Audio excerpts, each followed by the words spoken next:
All right, Campbells Comments. Getting out and about and catching up with, I suppose, some people. I've got some cool interviews lined up, but wrapped to be here catching up with Johnny McLean. Firstly, John, thank you very much for joining me, mate. Thanks for agreeing to the interview. Yeah, no problems. Whereabouts are we at the minute? You're based over here, not far from Shep? Arcadia we're at the moment, yeah. Different part of the world for you? It is. I've been living in Arcadia for about 7 years now with my partner over there, Gail. And we have a happy life. We're both sort of retired, but we break in a few horses and still play around with a few horses, which is enjoyable, but if we don't want to do them, we leave them in the paddock for the day, so it's all good. Yeah, Gail's an accomplished horse person. She placed a couple of times in the Gary Owen from a show background and all the rest, but you both seem to get along very, very well and both enjoy the standardbreds right at the minute. Yeah, we do. Yeah, Gail mouths them and joins up with them and breaks them, has them mouthed before I put them in the cart, so she does the hard part and I just drive them. So. I asked you just there before, you're 71 years of age. Did you think you'd be still doing standardbreds at 71? No, not really. No. It's 20 to be successful at that business. You have to be 24 hours a day, 7 days a week, and you only get out of the horses what they put into them, and you can see that by all the successful people, all the hours they put in, and very hard industry. Go back to the start. I remember, I think I basically got in the industry, I think it was about 84, 86, somewhere around then, and your dad was one of the more feared, I suppose, trainers, if you like, only with a small number of horses. When did you get involved in the industry? No, well, as soon as I left school, went to third form and used to drive the horses at the trials at Gower Park when I was 14 or 15 years old, and you weren't allowed to drive then until you turned 15, so, you know, then it was just to move on from there that I become a trotting driver. But I used to watch the trots and gambled from when I was 10 years old. Yeah, which is different times now. Gower Park, Mark Hughes actually took me there one day. The stories, I think Noel Shing was telling me how they'd be 5 and 6 deep on the road, and I've actually been there to see the road is actually still there. It must have been brilliant times and fun times, and must have been something to aspire to as a young person. Yeah, well, in those days they'd have those gymkhanas, you know, so people would come to those gymkhanas, and there was no netball or things for the kids to do, so there was the only thing to do was go to the gymkhanas and go to the trots at the showgrounds. 20,000 people at the trots at the showgrounds every Saturday night. Did you enjoy it? Like, I mean... Oh, I loved it growing up as a kid. That was my life, I mean, used to watch the drivers, and watch and see what they did wrong and see what they did right. And I knew I was always going to be a trotting driver, so, yeah. And your dad said at the time, like, as far as I've ever been told, he was one of the most respected and feared, if you like, from a bookmaker's point of view, trainers, and that. So it must have been cool being in around that environment. Yeah, it was always exciting, There was always plenty of money one day, and if they lost, there'd be no money. So, yeah. That must have been different. I suppose it brought you up in a different way as well. Well, it brought me up to have no respect for money. I know that. Yeah, which you spoke about a couple of times before we started, and we might touch on that a little bit later on. But just a different world, I suppose. Yeah, well, there's still all the names are still in the industry, And, the Shins are still big into it, and Gerald Shin, who's Blake Shin's father, we all grew up together with Stephen Shin, and Noel Shin is their cousin. He's Reg's son, and our fathers were all gamblers, and they used to give. Well, I can remember we were 10 years old, and the bookmakers used to take the bets because they knew if we were backing them, they were supposed to win. But back in the showgrounds days, they give us £1, and if we lost that pound, you'd go back and get £5, and then go back and say, "I lost that £5, Dad," and they give you £10. So any reason we grew up to have no value for money, but anyway, it's been good. I've had a wonderful life, and still at 71 years old, and still happy, and still having a bet. You were saying to me before, your first 5? Yeah, first 5 drives, all won, 5 in a row. How old were you when you started driving? 15. So you're allowed to drive in the races at 15? Yep. And where was your first drives? I think it was Cranbourne at the old Shepparton track I won on. Yep, at the showgrounds? Yeah. Yeah. The old Shepparton track, yeah. How hard was it for a young bloke to get a drive back then? And I would imagine, like with Dad's backing, I suppose you got a little bit of a leg up. All the family horses, and they wanted you to be successful, so you were all favourites that you drove, but I suppose you still had to steer them. So the crowds were big. The people were big. You're 15. You'd have been bulletproof. Yeah, well, I was. I was very full of myself. Yeah. Did you just continue driving and then working with Dad? Was that? Yeah, we used to train the horses together, and then he'd sort of move around to lots of different people and have people, different stables and that sort of thing. But I was always there following around, yeah. And how big was Dad? Like Sid McLean? I keep saying Dad, but a lot of people may not know. Well, he was very, very good horseman, and probably now the advantage he had, he used to feed the horses good, whereas now Johnny around the corner feeds the horses the same as Clayton Tonkin because it's all prepared feed, so there's no advantage in the food now. You know, everyone's sort of playing on the same playing field with the way the horses get pre-mixed feeds and things like that. Yeah. So, yeah, but we sort of probably had an advantage because we used to feed them better than the others. And Something I do remember with both Sid's and your horses turned out immaculately. Like he always seemed to take pride in that, Yeah. and that rubbed off onto you. yeah, and Ronnie Peace, same sort of thing. They Yeah. were big and round. Yeah. And the Knights, you know, and probably to a lesser degree, Clayton Tonkin. The horses always look beautiful, but he probably trains them a bit harder than what we used to. Yeah. And you guys, well, not so much Tubby, but you didn't mind the bit of bling on them, the odd white breastplate or white head checks and things like that. Well, Chris Laird from Bonnets, he used to work at Bonnets, so we'd get all the gear from Bonnets, and we had all the flash gear. Yeah. And you enjoyed it back then. When did you start training? And probably why did you start training as well out on your own? Oh, it was just a progression that you were going to go on your own, and I had horses training out of the showgrounds, and then I bought a property at Toolern Vale. And when I shifted to Toolern Vale, that was probably when I was the most successful for about 7 years, until when it was sadly Vin Knight passed away, and I thought to myself, there's probably better things in life than working 7 days a week looking after the horses. So the farm went, and I went around Australia for a year, and didn't gamble for a year, so didn't gamble for a year, and had a good time, and come back and learnt that there was other things in life. Do you? We'll get back to your training part in a minute, but we might just on the part stepping away. Do you look back now and probably grateful that you did do that, or is it a bit regretful where you were at the time because you were still training? You had super horses still at that stage.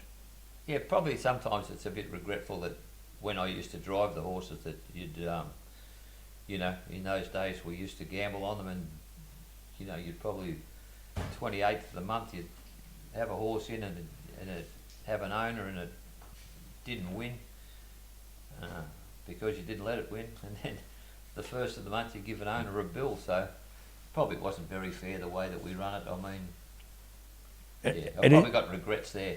I mean, that people were training the horses and they didn't go to race to win every time, you know. Is that because of the punt and the way you're brought up? Yeah, that's the way that we were brought up to do it. It's wrong now. I mean, I realise it was wrong, and it's probably give me a bit of a bad name, which, you know, it's all true, so you have to wear it.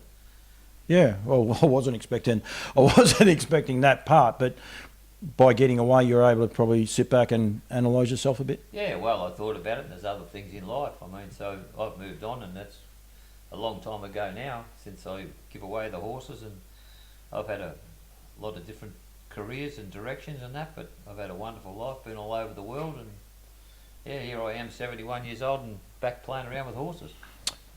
Is it a little bit like a hamster wheel, which I quite often say it's almost like a trotting track? It just seems to go round and round. Back then, in that time, like you were all living it, and you almost need a circuit breaker, if you like. And unfortunately, Vinny passing away was that circuit breaker. Is that how it actually was, that you didn't know there was anything different going on at the time?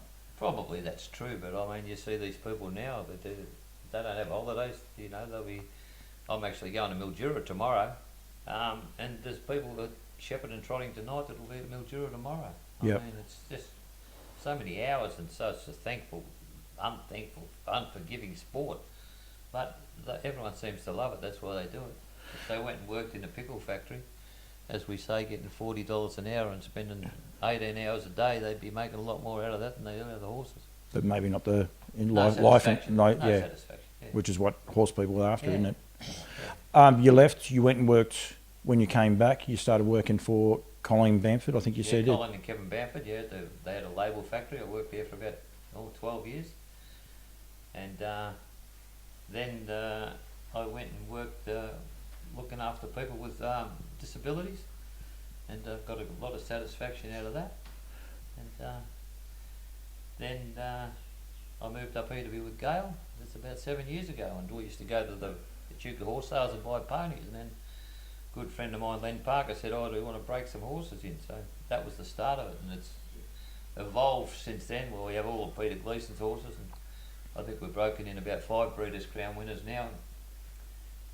We quite enjoy it, and an odd time we might have a cast off of someone else's we'll get and play around with. We had one, Duff gave me one called You Betcha, and we played the old game with him. We give him a few races, and we took him to Bendigo one night, and we had a good win on him, and we've remodeled the kitchen from, we call it You Betcha, so yeah, nothing's changed, so it's still gamble. When you're away from the game, and it's interesting when you go with Colleen Bamford, because at the time she started stepping away from the trotters, if you like, and started moving into the thoroughbreds. Did you find yourself going back to watching the horse game, or were you completely still removed from? No, I had no interest in it. I didn't watch it or anything like that. Did you punt? No. No, you said like when you went away for 12 months that you stopped punting, but even when you went back, you didn't really punt at all. Not either. really, but then I was always friends with Mark Peace, and he got me, probably blame him for getting back gambling again. Poor old Seats. But I mean, the one thing you do develop is friendship. It's just interesting because Colleen really, when you started working for her, was always in the game, but really ramped it up, and then eventually ended up with the thoroughbreds and owning a Melbourne Cup winner. Yeah. So it was a big change.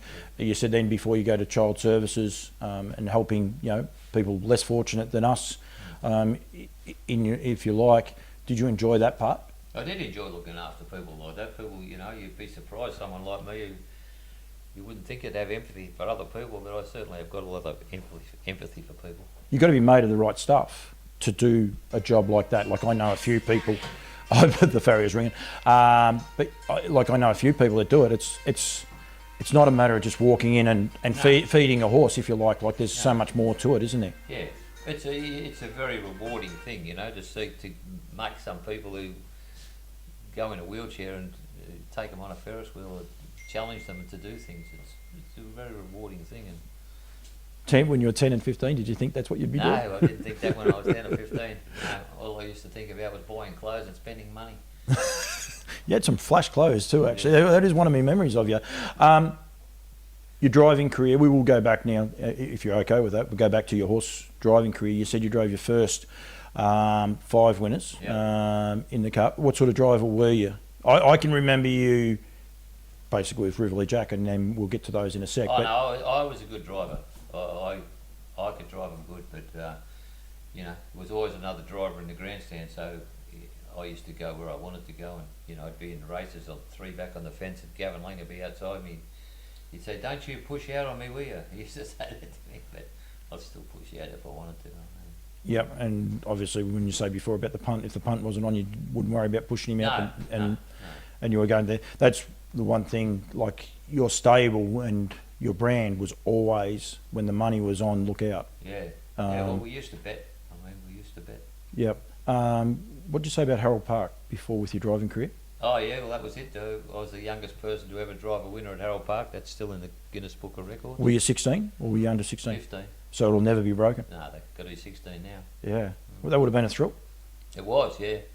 Well, funny enough, I still remember the horse's name. Its name was Flying Lawn, and my dad was up there with me, and a bloke by the name of Eddie Sims has passed away now.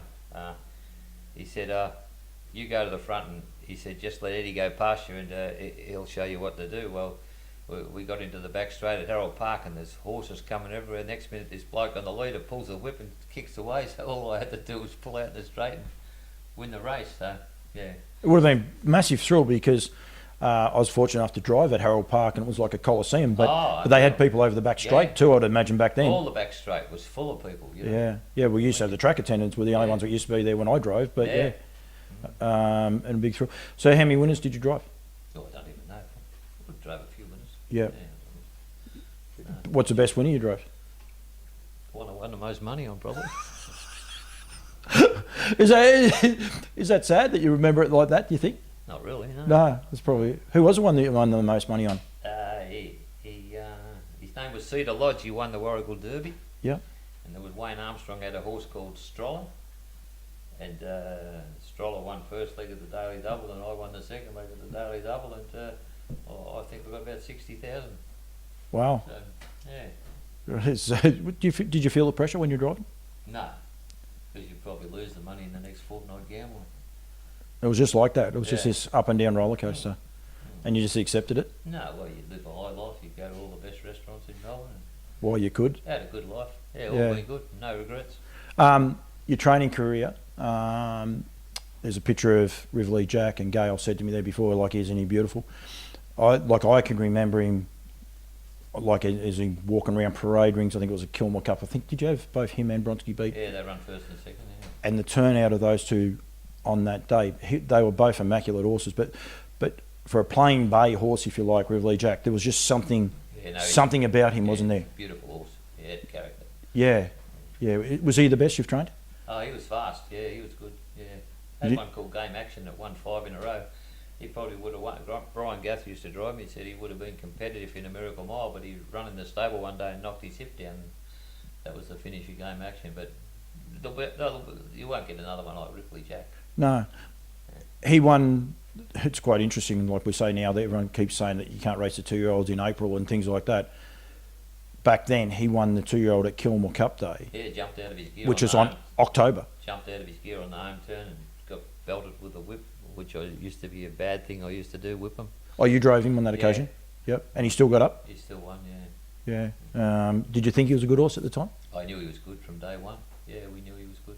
Do you pinch yourself, like I mentioned there before about Bronski Beat, black horse, terrific looking horse, probably just flew under the radar a little bit because he paid it, $60,000 for him. He wasn't cheap. No. Alan Hunter paid $60,000 for him with Ray Matthews. Yeah. but do you pinch yourself? You had those two horses. You had, I can't think of the 3-year-old you had at the time, or two, a young. There was another really high. Did you pinch yourself at that time and think, geez, how good's this? Yeah, but you had the big owners. I mean, buying the horses, you used to just pick them out. You know, Aberdeen, he was a good horse. Aberdeen was that horse I was thinking of. Yeah. You bought him off Ross Conway. 2 of those good horses come from Ross Conway. Yeah. Yeah, well, Ross. Oh, Aberdeen as well, wasn't he? Yeah, that's right. Ross got a winner the other day, actually, Yeah, too. I So, see that. did you enjoy that then, buying these horses and knowing you had to keep them going, or? Well, we knew they'd improve. Yep. I mean, they'd improve because we were good trainers. We looked after them. You know, they'd go and swim of an afternoon. They'd all be brushed, and they were well looked after. So, like I say, they give back to you what you give to them. Did you, I suppose, enjoy that part of like your presentation, the way you could transform a horse? So you obviously enjoyed the punt back then, but did you actually enjoy how you're turning the horses out? We had a love for the horses. You know, Joe Borg, and we had Brendan Purcell, who's now a very successful Greyhound trainer. They were good workers, and we used to work 7 days a week, and we'd start, work the horses. And that was our life. Yeah. All your horses, one of my memories of them, they're on the edge. Been nothing like Jack could start bucking in the parade just as they're walking down to the bottom parade ring, and things along those lines. That's because they were fed, worked to when they were ready to go. Would that be why? Yeah. People used to say you dope them and that sort of thing, but I mean, you can't make a horse go faster than what it can go. If you dope them, they might be able to sustain their run for a little bit. Instead of being able to sprint for 2 furlongs, they can sprint for 4. But you can't make them go. It doesn't matter what dope you give them. You can't make them run faster if they haven't got it in them to run fast. But you believed in having horses feel good, look good. Yeah, they look good. We wouldn't race them unless they look good. Yeah, and then you turned them out looking immaculately as well. And yeah, we were quite proud of the way we turned the horses out. Was that little bit of showman? Like I said, I think it was Riverlea Jack that had the white breastplate. There was another horse had a big shadow roll from memory. Was that almost? Probably arrogance, really. Yeah. Well, I wasn't sure, but like, was that to get the next lot of owners? Is that? Oh, not really. I mean, no, not really. No, we had a lot of good owners, and we were just successful. Yep. And you can't basically good feed, good work, and put the hours in. Yeah. Well, the mother of all these champion Yeah, horses, Larrakia Lady. Larrakia Lady, she come there, and Gavin Lang won a size stakes with her, and she was a tiny little thing, and she's turned out to leave all these champion horses, and next year's ones are even better than last year's. The two of them have won in the last 5 days. Last year's yearlings. Yep. And this year's yearlings are even better. There's 7 colts and 1 filly. All out of that Gleason, Camerons and those. Garl and I have broken them in, and they're all coming back next week for their second prep, and then they'll go home for the spring, and then they'll come back for another prep, and then they'll go to Emma and Clayton's to be trained. How special a horse was she, Larrakia Lady? Because it's funny when you were saying that she was a wee bonny thing. There wasn't a lot of back. Like, I remember she was only little. I think it was Moonee Valley one day when she stepped out, and there was nothing to her. But no, we had her on lease, and we broke her in, and there was her and Montmartre.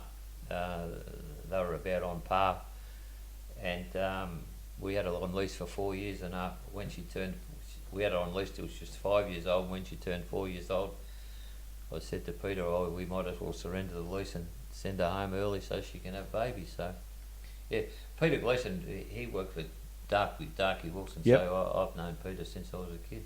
Yep. Yeah, and he's just got a love of the horses, and he's an astute breeder.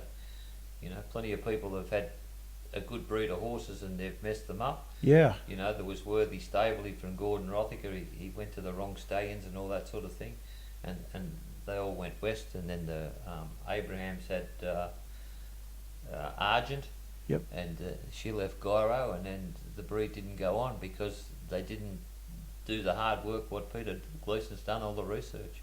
Checking these horses out, making sure they... Well, where they're going to go to next year, the stallions they're going to go to, A little mare, as I said, and there wasn't, like we talked about a couple of those other horses. I remember Voigt, he was a massive horse. He had a back that was like just ginormous across in that. But this little mare, do you sit back now and you, as you say, you got weanlings and you probably got, yearlings out of that family and progeny that's probably 4 and 5 generations. Do you sit back now and take a bit of pride in the fact that you had the mother and the... I suppose the brand that she's leaving, if you like, in this industry? Yeah, I probably take a bit of pride, really, when we speak to Peter about how we let her go home earlier. Yeah. Didn't make a race for another year. You wouldn't have known what would have happened if she would have had another 30 starts.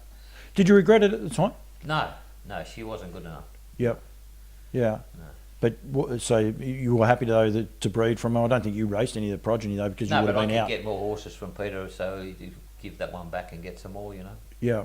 Yeah, and I suppose that comes back to, don't take this the wrong way, that cockiness that you knew horses were going to continue to come through the gate because you guys were presenting, winning, and continuing on that way. Yeah. But some horses I couldn't get going. I wasn't afraid to give them to Vinny. Yep. Give a couple of... I paid $100,000 for a horse called Son of a Guest, and I couldn't get him to go. And I said to Alan Hunter, I said, I'll give this one to Vinny, and he got him going. Won cups and races with him. Yeah, I wasn't that arrogant that I couldn't think someone could do better. Yeah. Can you describe the time? Unfortunately, I have memories of Vinny, but they're just little. I wasn't one of the stable boys or anything else along those lines, but also able to see Tubby Peace. I was working for Graham Johansson at the time, but those days back at Moonee Valley, Robbie Keisha, all these people used to have these horses and the presentation... how did that make you feel, knowing you're one of those sort of main players, and you weren't a big stable like Tubby and them? It'd be nothing for Tubby and them to fill up, rows and rows of horses, but you were always feared, even though you might only take 4 horses to the races on a night where they might have 20 each. We were very proud, but probably proud of our horses. but we were competitive. Vinny and I were very competitive against each other, whether it was. If I seen him coming and I'd back one of mine, I wouldn't be afraid to push him out 4 wide and leave him out 4 wide. Yep. And then we'd gamble together, play 2 up and play cards. Would you blue with him, on the track? Because you were... No, not really. No, but you were a bit hot, on the track? Yeah, but then it'd finish after that. There'd be we wouldn't fight afterwards, Yeah. Then we'd be at the nightclub chasing girls. Yeah. different. We'll leave that part out. We've got to keep it G-rated, but it was a very, very different time back then. And I suppose, okay, we had just a touch of an issue there. Johnny's going to turn his phone off because we've had a few people ringing us there, Johnny. But we were talking about the day and the mutual respect back in that time, like I was talking about with the stewards, and it was a different time, I suppose, where harness racing was not always good, and maybe parts of it weren't that good. But at the end of the day, it was a very, very different time. It was, but it was probably more professional in those days than what it is now. I mean, the stewards were a lot more professional than what they are now, and they were more well presented. And like you go to the trotting now, and someone will walk up and speak to you or something like that, and the next minute it's a steward, and he's dressed like a civilian. So I think that's not very good. I remember back then we had to, you almost had to try and outdress each person, even if it was just a white shirt. But ties. Now, if you wear a tie to the races, people will sort of look at you a little bit strange. Yeah. Well, I mean, someone up in the grandstand, they walk along and they see these people and they think, oh well, they're not appropriately dressed for a professional sport. You go to the races and the galloping, and everyone's professional, and the strappers are well dressed, and the stewards all have suits and ties on. Do you think we can change it? It's a question I didn't ask you before when we finished it. Well, everything's changeable, isn't it? I mean, it's all led by direction. It all comes from the top. Yeah. The old saying is, don't come with the problem, come with the solution. So there's got to be a solution. Well, I won't ask you the solution, but a solution. Is there something that you could see as an industry that we could do differently to be seen differently? Well, they're not going to fix the stake money thing, because that's just can't be fixable, because you can't get blood out of a stone. If it's not there, you can't get it. But I'm sure there's a lot of direction from the management and that sort of thing, who they put in, and they don't seek advice from anywhere else. I mean, I just looked on the calendar then, and last week the race programs weren't even up for the next month. And that's just totally wrong that can happen. The management's going to say, oh, we're changing management, we're doing this and we're doing that. Well, someone's been made redundant, and fix the problem before you make them redundant. Yeah. Back when you were on the punt, we used to have the Gazette, I think it was called, the Harness Racing Gazette, and we used to get the field. 3 months ahead. How far ahead would you plan, like, to take a little punt if you had a quiet maiden working up okay? How far out would you plan? Yeah, well, we would plan it, Yeah. 2 months. Yep. You'd have a horse set for a race in 2 months' time. Well, you couldn't do that today. No, that's where I was going from, and I suppose you train for blokes that don't mind. Lenny loves a punt. There's no worries there. As long as I've known Lenny, he's enjoyed a punt. Well, he's a very successful punter too. Yeah, he is. He wouldn't be the biggest punter in the world, but he's not the smallest. But I mean, far behind him. No, but he enjoyed. Nothing for him to have 10,000 on him. Yeah, and he enjoys that side of things. But he also probably enjoys the build up to it as much, like the story being told about the horse. And that's probably something we can't sell now at the time. No. Well, that's wrong, because who's going to know? I mean, who's going to watch this interview and think, well, I might get one of those horses. I mean, most of the people that watch this interview will be in the industry. Yep. But you never know. Someone might not be in the industry. And it is a good industry. I mean, it's relatively cheap. Yeah. And you've been very, very honest. I think I've got most of what you said there before, and I don't want you to go back onto any of that, but you've been brutally honest that perhaps the past is what's holding the industry back now, and we might be suffering a little bit because of that. But we need to change to try and get one new person, like Gale's from outside of the industry. If we can get someone who knows Gale to come to the races and enjoy the races, we do have a chance of changing what we do. Without a doubt. But it's a young people's industry now, If I go to the trots, and there's plenty of people who don't know me, all these young kids wouldn't know who John McLean was from a bar of soap, Yep. And so there's a chance for the sport, because there's young people in it, but there's no young people going to the meetings. The country clubs don't give no incentive for people to come to the trots. Yep. No incentive whatsoever. Bendigo's got a beautiful restaurant. There's no reason why that they can't get a sporting club to come once a week to that place and say, well, you know, for every 10 people you'll bring, we'll give you 2 free meals. Yep. And it's about promotion. Yep. I mean, the greyhounds come from nowhere. Look at them. They've done it. That flamboyancy that you guys had back then, and again, there's pros and cons to living back in the day, but just about all of you were promoters. I mean, the pieces were possibly a little bit reserved, probably the way Tubby wanted them, but some of those other names, Robert Keisha, Vinnie Knight, you were promoters as well. Not always, not always. No, but people would go to see what they're going to do. Exactly. People would go to watch them, to see what these 2 crazy blokes are going to do on the track, and you know, it's competitive. Yeah, but also walk around the stalls to see how they presented, how their horses were presented. Yeah. Well, there'd be nothing for people to walk around hanging over the fence and asking questions and that sort of thing now. Now the public are not even allowed in the stalls. Yeah. You know, I mean, And they miss that side of it, don't they? of course they do. Yeah. Why shouldn't the public be allowed to go in the stalls? Ridiculous. Yeah. Not that there's any public go to the trots. No, and we've got to get them back. That's one thing. Potentially a TV sport, which is probably something back in the day when you guys were low flying, you probably never thought it'd be a TV sport, but we have to probably approach it as a TV sport a bit more now. Of course we do, but there's people will go. There's no reason why people won't go. Yep. If it's promoted. Yeah. You can't tell me that if you went to any sporting club in any district of Victoria that you couldn't get 40 people to go. Yeah. Johnny, thank you. Not sure how much we did or didn't get. As I said, 3/4 of it was recorded, and then I just had a technical issue there. But really appreciate your time, your honesty. It's good that you're back in the sport too, and I encourage people to come and have a chat to you, about it. And when I say people, maybe hierarchy. Come and sit down and just chew a bit of fat about how we potentially can change the face of harness racing and get it back. Well, we've created, people like myself have created the bad image, but there's got to be moving forward. Like I say, don't come with the problem, come with the solution. Yeah, and change it up. Just out of curiosity, do you enjoy parts of, like what the Queensland Carnival, what they're doing? They're going to do a driver's slot race and things like that. Well, it's wonderful. The public will go to it because it'll be in the newspaper. Yeah. I mean, what's in the newspaper, people read it. Any sporting people will read the back pages of the paper. Yeah. I mean, when we had the champion horses, even 10 years ago, Black's a Fake, people used to go to the trots to watch him. Yep.